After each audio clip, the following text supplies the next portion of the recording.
Hello guys, FlyOver here and welcome to the new tutorial video. Actually, this is going to be a series of few videos tutorial about Garmin G1000 NXi, and actually the purpose of these tutorials will be just to teach you how to use all of the function or most of the function of the G1000 NXi. Actually, G1000 NXi is a mod which enhance the original default G1000 in the game, and it's totally free.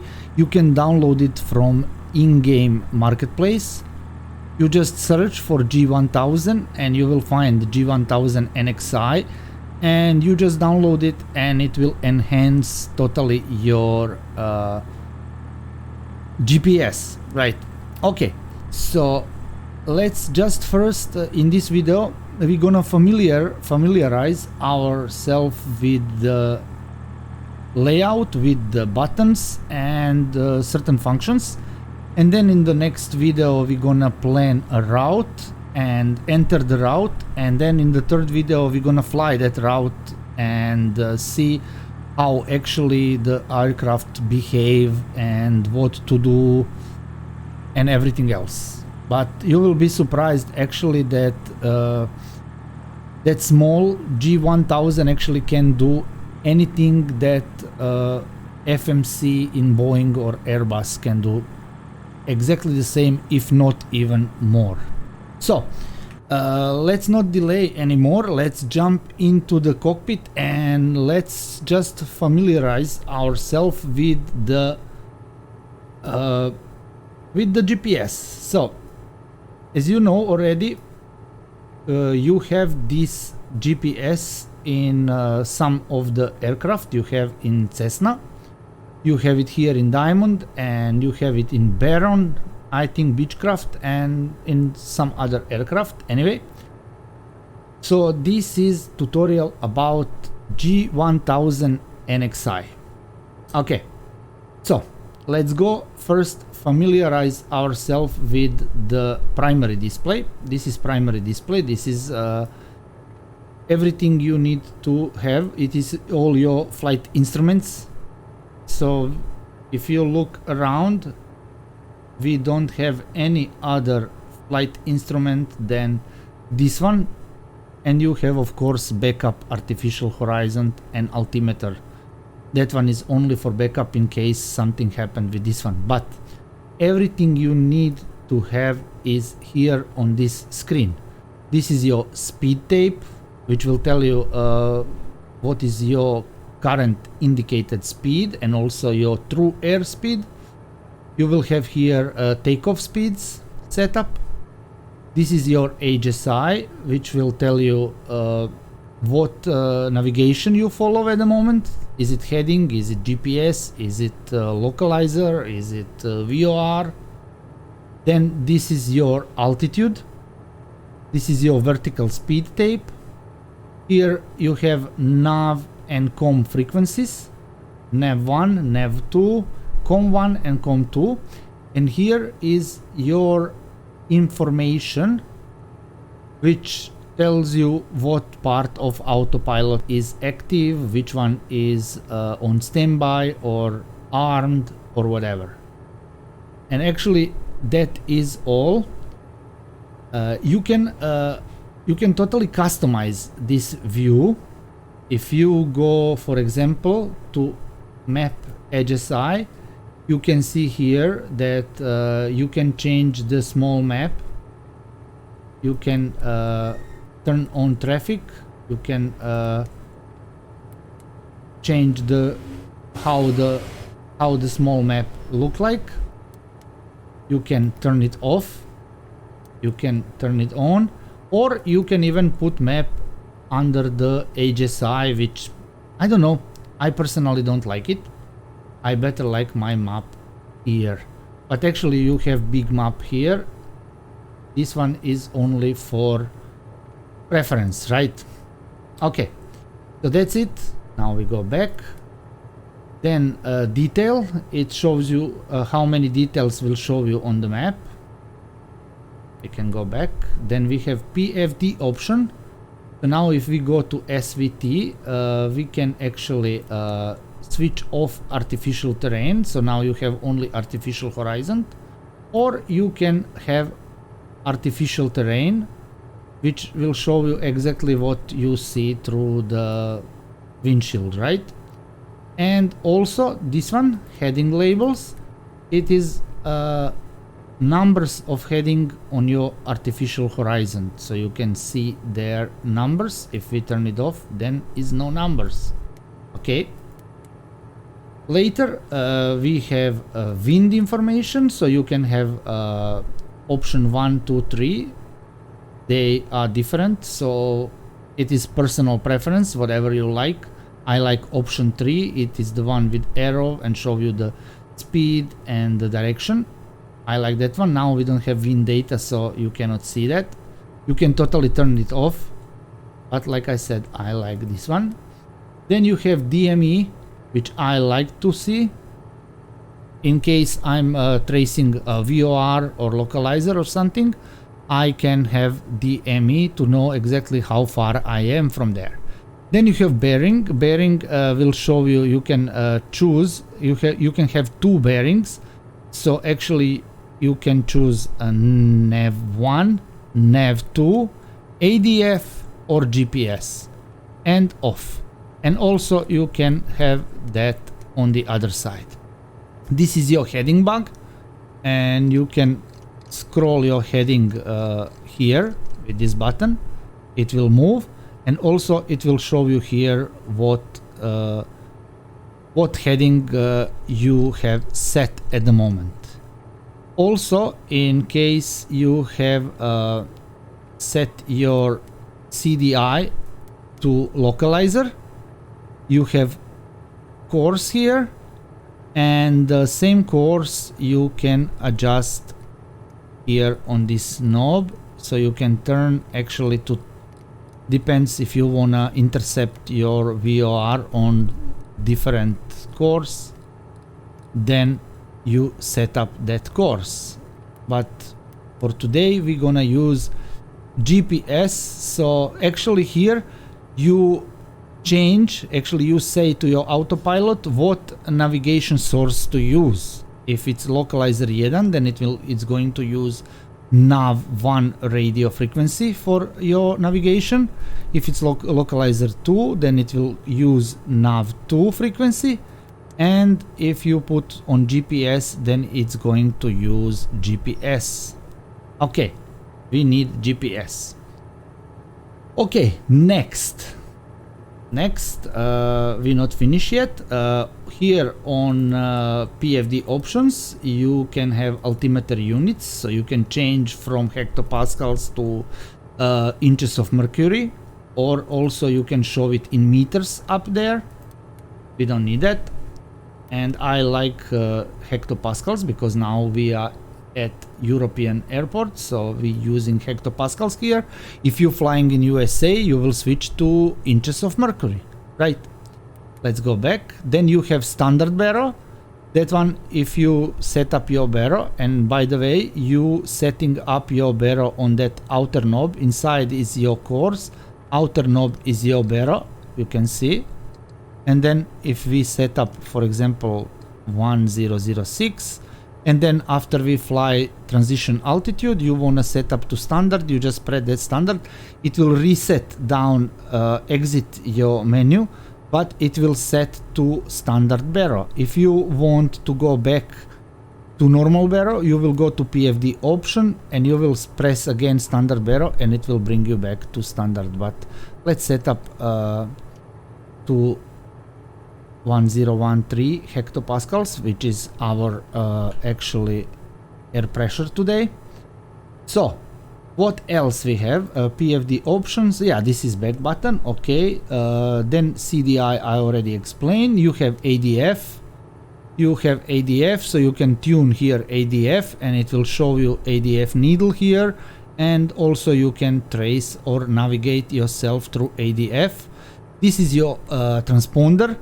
So you can set up your mode, is it standby or on or altitude.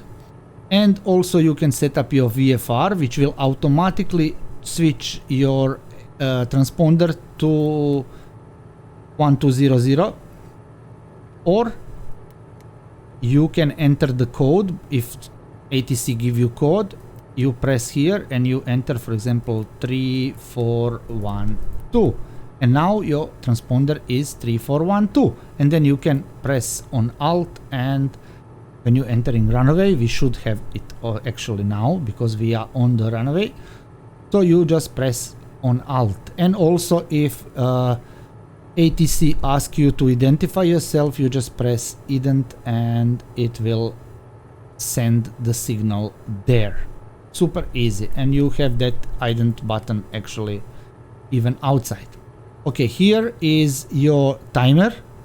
You can set up your timer, and you can actually scroll with this bigger knob, and with smaller knob you actually change the values. So for example, if I wanna switch this VR speed to something else, I go with the bigger knob to that position, and then I go to the smaller knob, and then I'm changing the speed as I want, and then you can confirm it, just move away, and that's it. So this is your timer, and also reference speeds. You can set your minimums here too, but also you can set your minimums later. I will show you where.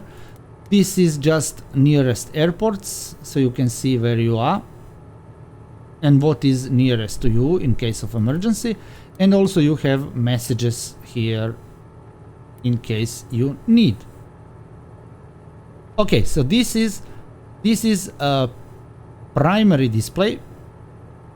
This is your main display, and actually you can also set up flight plan here, but I won't do it here because it's super small and inconvenient. So what I'm going to do, we're gonna move to the second display. This is your navigation display. So this is your map, and you can see here information about your engine.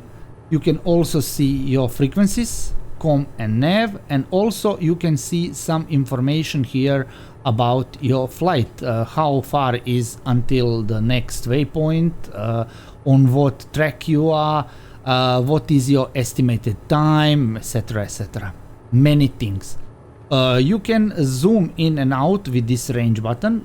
So you can zoom, see now this circle, it say it's 1 nautical mile from your airplane, and if we zoom out, then it's 1.5, 2.5, 4, 5, 7, 10, 15, 25. So that circle is 25 nautical miles around. So this is useful in case you wanna taxi on the airport. You can zoom in even 2,000 feet, even closer. So you can see actually the layout of the airport, and you know where to taxi. It can be very useful. And also you can zoom out to see your whole flight plan if you need. Here at engine button, you can see engine page, lean page with certain data, certain information. This is your fuel calculations and how range you have, how big range you have, and how many fuel is used and how many fuel is remaining, how much fuel you have, and everything else, the temperature of the fuel and all that. And then you have system. This is your electrical system, engine system, and also you can go back and see your regular engine page. This is your power. This is fuel flow. You can see here, this is your fuel flow, and also this is RPM.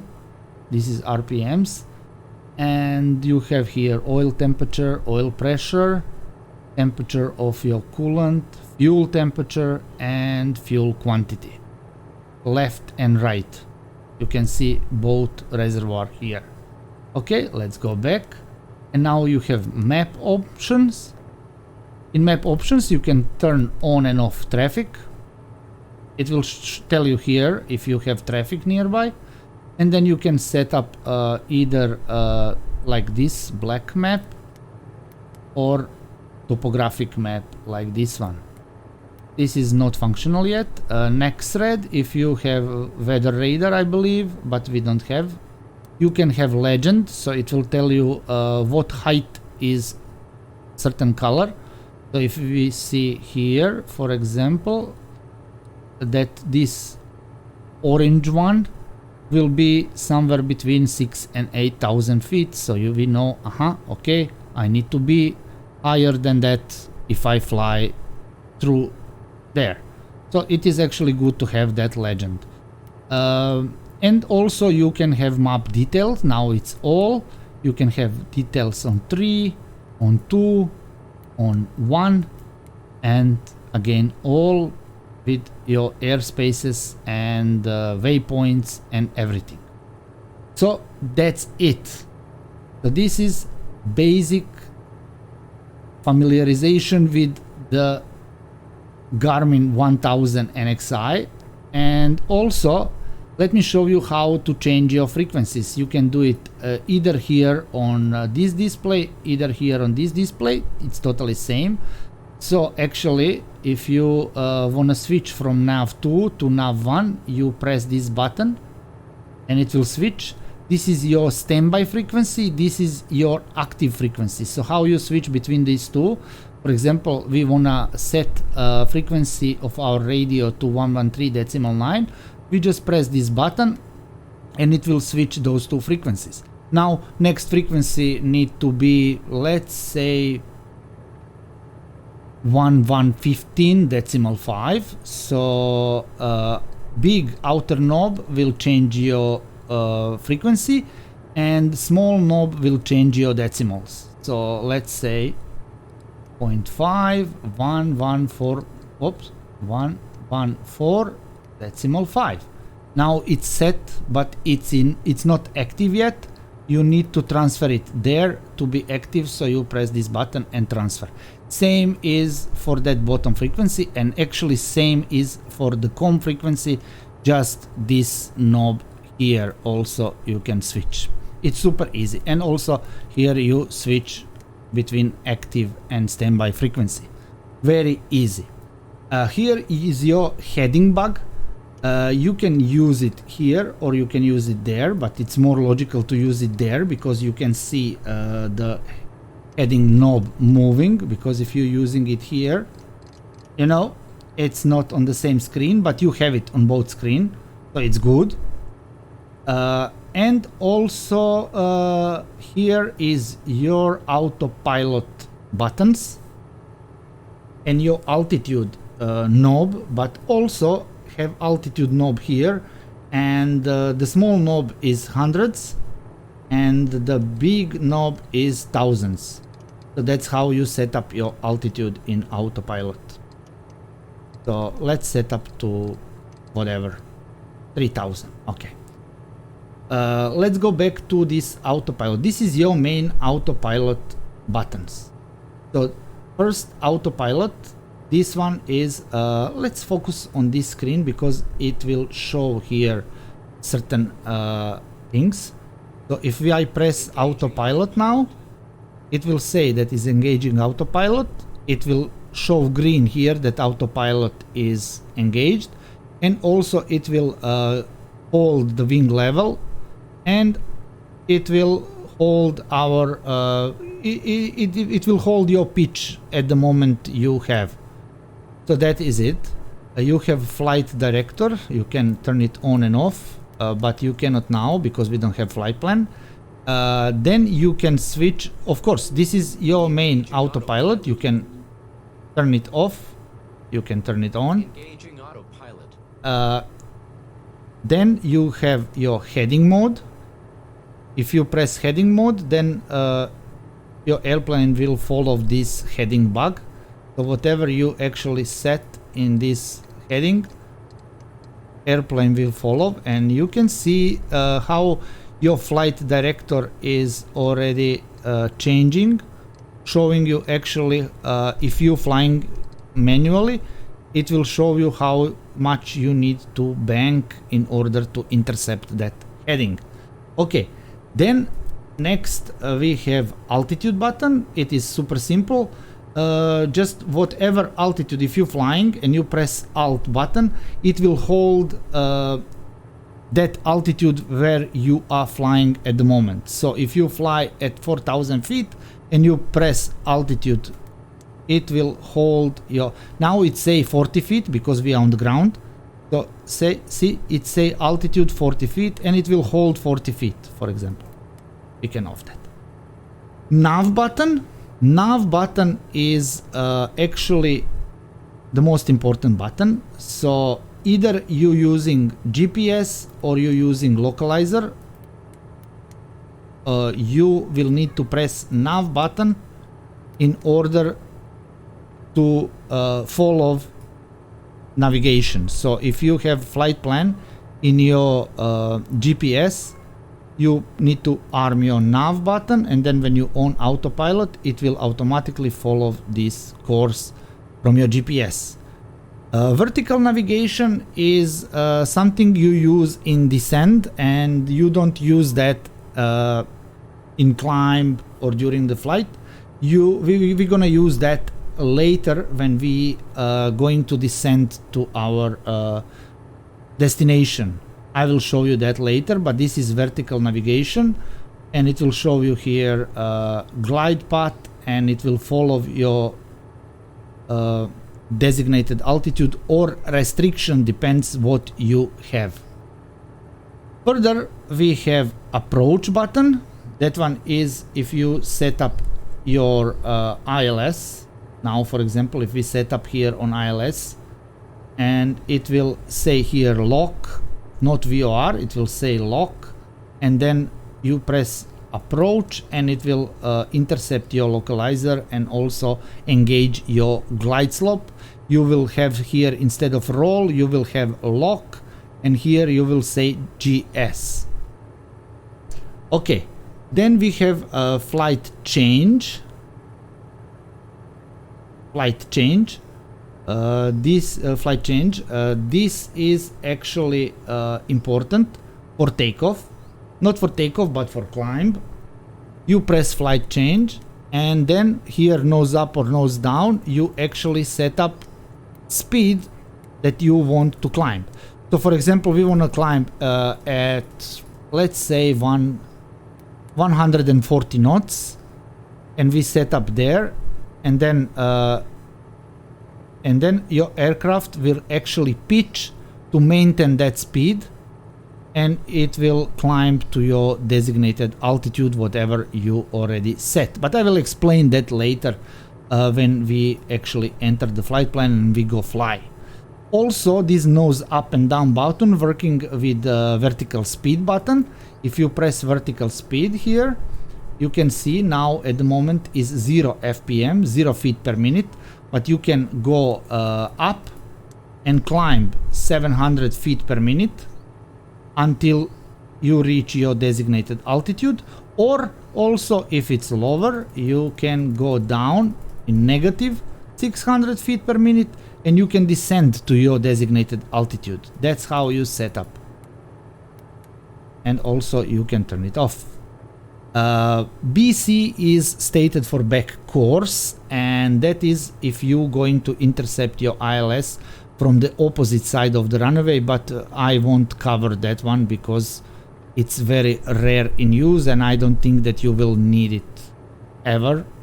Maybe we can cover it up in one of the future tutorials, but not now in this tutorial because we don't need it. The both airports have normal ILS we're gonna intercept, and back course is not something that we gonna need. So that will be all with familiarization of the Garmin G1000, and I hope I was clear, and I hope that I managed to help you understand better what each button does. By the way, I didn't mention about these buttons here. This is just your radio mixer. You can here allow or disable or mute certain audio channels, and it's not important for navigation, and it's not actually even important for this tutorial, so we don't need it. That's why I didn't mention, but there you go. Now you know. If it's confusing here, you know what that button do.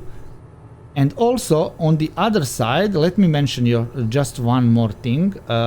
Here on the other side we have few buttons and also two knobs, and what they do actually is here is how you set up your flight plan, but that is something we're gonna do in the next video, so I'm not mentioning much. But here is menu. You can open and enter your map settings. If you don't like, for example, that map is pointing north up and aircraft is like that, if you want that your aircraft pointing up and your map is rotating, you can change that here. You can, again, same like there, you move yourself with outer knob on certain settings, and then you press enter, and then when we have settings we can again move.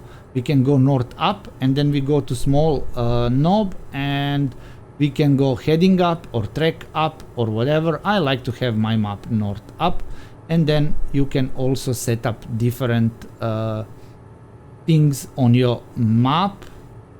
It's super easy, and also you can exit that with clear. So clear is to exit something, and also this is your flight plan creation page. If you press this flight plan, this is how you create the flight plan. That is the way.